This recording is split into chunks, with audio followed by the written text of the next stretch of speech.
Ayan, so magandang umaga sa ating lahat. No? Ito po yung ipapadala natin kay Sir Leo Galera ng Davao City. No? At ako mismo ang magdadala nito. Si Kuya Eddie Leo Galera II ng Davao City.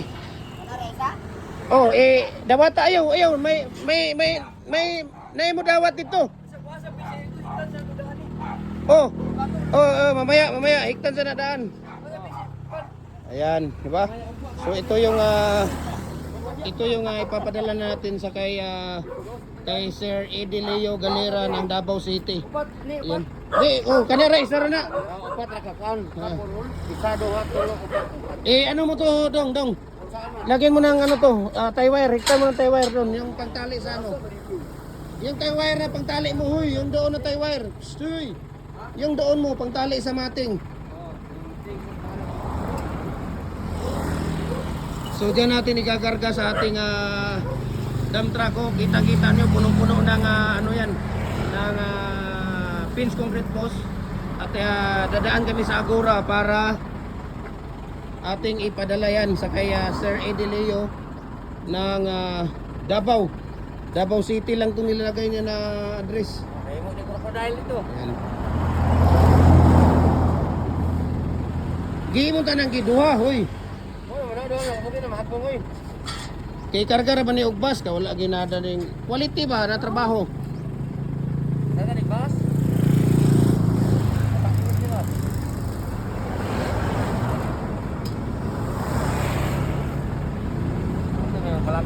So ito po no kay Sir Eddie Leo Galera II.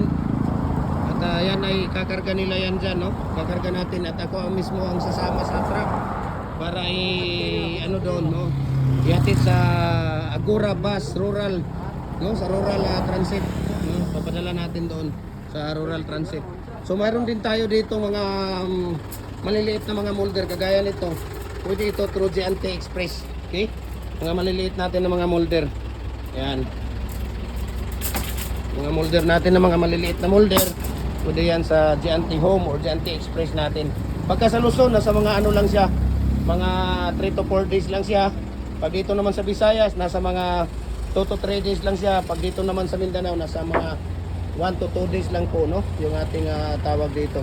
Yung ating padala ng mga molder. Ayan, mga decorative natin yan. Bago ito. Bago yan, galing ng US na design yan, no? Sa United States. At nagdala ng ating kababayan dito ng tawag dito. Itong dalawa na yan. Nagdala ng pattern, no? At yun, may pasalamat tayo sa kanya dahil mayroon tayong pattern na. Ayan. Ito mga bricks yan yung mga nandyan, diba? So yan na nga no, naghihintay tayo dahil tatalian muna nila yung concrete post. Ayan, yung concrete post tatalian muna bago ilagay itong order ni Sir Eddie Leo Galera II, no? At mayroon pa rin tayo dito no, na mga ano natin ito, kagaya nito, mayroong 2 holes tayo dito. 2 holes, 4 holes ito, 2 holes yan. Diba? Mayroong 4 holes dyan. Mga available po yan. Mayroon tayong 3 holes dito. Mayroon din tayo ditong detachable. Ayan kung makikita niyo, detachable yan. No? So, tingnan natin ang paglalagay nila dito ng ano. Uy, matumba lagi na kuan. Ayaw kumpiyansa ba?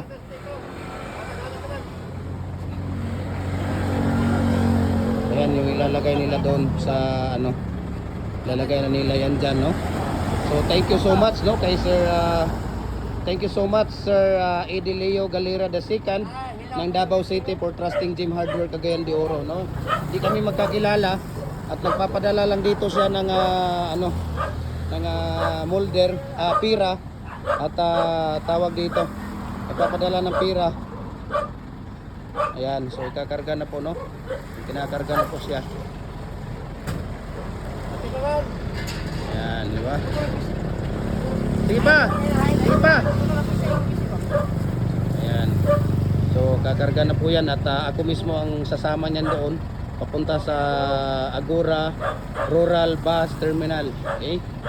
So, maraming salamat Sir Leo Eddie Leo Galera II ng Davao City. Thank you and God bless po, no?